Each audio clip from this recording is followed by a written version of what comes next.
Buenas tardes, mi nombre es José de Jesús Serralta Macías y mi trabajo lleva como título Estudio de primeros principios de los sistemas titanato de bismuto sodio, titanato de bario y su solución sólida, el sistema BNT-BT. Los autores de este trabajo son su servidor, el doctor Rito Daniel Holguín Melo y el doctor José Martín Yáñez Limón. Bueno, pues los materiales ferroeléctricos son compuestos cerámicos con composición y estructura tipo perovskita que siguen la estequiometría AbO3. Estos materiales tienen como particularidad que poseen una polarización espontánea, es decir, retienen una polarización remanente en ausencia de un campo eléctrico externo aplicado, además de que esa orientación en su polarización puede ser invertida o dependiendo de la orientación de ese campo eléctrico aplicado. Esta propiedad hace que estos materiales sean ideales para numerosas aplicaciones como dispositivos electrónicos, debido a pues, esa posibilidad de invertir la polarización, además de que también se puede modificar la polarización remanente mediante tensiones mecánicas, cambios de temperatura o campos magnéticos. Particularmente nos enfocamos en los sistemas titanato de bismuto sodio y titanato de bario, debido a que son sistemas libres de plomo y además poseen propiedades ferroeléctricas interesantes. Además tienen una gran versatilidad en cuanto a la modulación de sus propiedades debido a que se pueden combinar estos dos sistemas en forma de una solución sólida y de este modo pues maximizar alguna cierta propiedad de interés. El objetivo general de este trabajo es, mediante cálculos de primeros principios con el uso del teorema del funcional de densidad, o DFT por sus siglas en inglés, utilizando el software Win2K, se calcularán las propiedades estructurales, electrónicas, particularmente la densidad de estados, y los diagramas de bandas para los sistemas BNT, BT y su solución sólida. El teorema de funcional de densidad es una forma relevante de resolver la ecuación de Schrödinger para un sistema de muchos cuerpos, debido a que se vuelve un problema eh, demasiado complejo para resolverse tanto analítica como numéricamente. Para esto pues se debe de adoptar la densidad electrónica, que solo depende de tres coordenadas espaciales. Eh, hay dos principales teoremas en eh, dentro del marco del DFT. La primera nos dice que la densidad como única variable, es decir, que la energía y las demás propiedades del sistema están inequívocamente determinadas por la densidad electrónica. El teorema 2 o principio variacional nos dice que la densidad electrónica, que minimiza la energía total del sistema y la cual reproduce todas las propiedades de un material, es la densidad electrónica en el estado base real. Este estado base real se encuentra a una temperatura de 0 grados Kelvin, y cualquier estado por encima de él se llamará un estado excitado. Conan-Sham obtienen un funcional de energía total del sistema que consiste en un sistema de electrones no interactuantes. Por lo tal, la ecuación de Conan-Sham será la ecuación de Schrödinger para un sistema de electrones no interactuantes que genera la misma densidad electrónica para cualquier material en el estado base real. Eh, esta ecuación después se somete a un proceso iterativo de minimización de energía o un ciclo autoconsistente para obtener la solución de la ecuación de Conan-Sham. A continuación se muestra el procedimiento resumido eh, para el cálculo de las propiedades electrónicas de los materiales de interés, la cual consta de tres etapas. La primera es la información inicial, la cual consta de otorgar datos estructurales al programa, tanto como número de especies químicas y fase cristalina, y además también se calcula la densidad electrónica inicial. Después es la minimización de energía total, la cual consta de cálculos de energías propias, cálculos de las funciones propias y recalcula la densidad electrónica de carga. Por último, es el cálculo de las propiedades electrónicas y estructurales del material, en la cual consta de parámetros de red, módulo de volumen, densidad de estados y diagrama de bandas. A continuación se muestran las estructuras de los sistemas perovskita estudiados en función del grupo espacial, la variedad de elementos de cada compuesto, pues la representación de la celda unitaria puede llegar a tener un gran número de átomos, lo cual incrementa sustancialmente el poder de cómputo requerido. Podemos ver que el sistema o la solución sólida BNT-BT no es más que el resultado de la impurificación del sistema BNT por un átomo de bario, tras sustituir un átomo de bismuto. Se obtuvo la energía total variando el tamaño de la celda para cada compuesto. Después, mediante el ajuste de la energía total con su respectivo volumen de celda y con la ecuación de Birch-Murnaghan, se ajustó una curva con la cual nos permite obtener el volumen de la celda óptimo, con la cual la energía total del sistema es mínima. También, también obtenemos el módulo de compresibilidad, así como la derivada del módulo de compresibilidad. Eh, Tras obtener ya los parámetros de red optimizado, se procede a ejecutar las subrutinas para obtención de las propiedades electrónicas para cada compuesto. En la siguiente gráfica se muestra volumen de la celda eh, en función de la composición química de la solución sólida y sus constituyentes.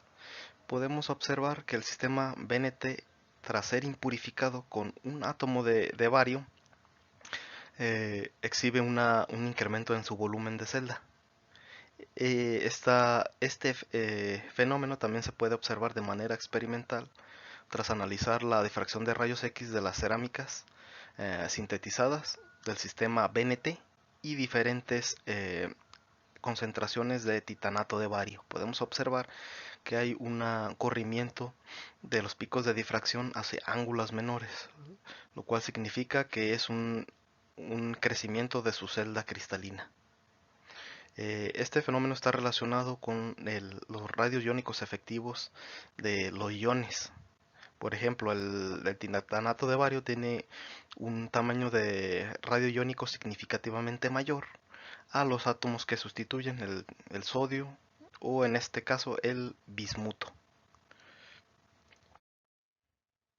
A continuación se muestra la variación del módulo de compresibilidad en función de la composición química del sistema BNT-BT.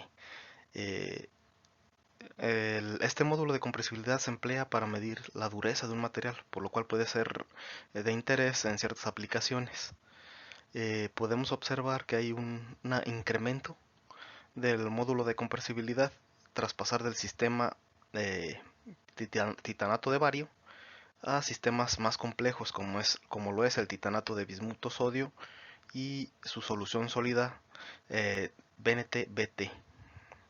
En la gráfica de la derecha, perdón, se puede observar de manera más clara la variación del módulo de compresibilidad en función de la composición química del sistema perovskita. Podemos observar que en sistemas con mayor variedad de elementos o más compleja, se puede observar un mayor valor del módulo de compresibilidad. Esto se atribuye a la modificación de la carga efectiva entre los cationes y el oxígeno, que da como resultado la reducción del carácter iónico del cristal. Enseguida se muestran la densidad electrónica parcial por orbital y por tipo de átomo. Podemos observar que en la banda de conducción los estados de los orbitales 3D del átomo de titanio contribuyen mayoritariamente en la banda de conducción.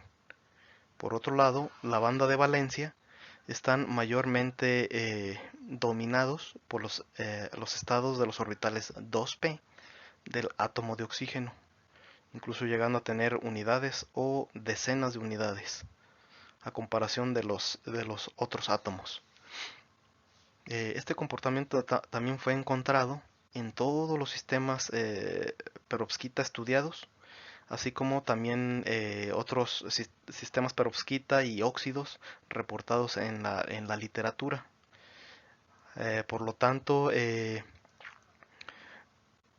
esperaría que como consecuencia las propiedades electrónicas de estos sistemas perovskita están estrechamente relacionados pues con los enlaces covalentes entre el titanio y el oxígeno, debido a que forman un octaedro y a su vez forman redes tridimensionales a lo largo del sólido.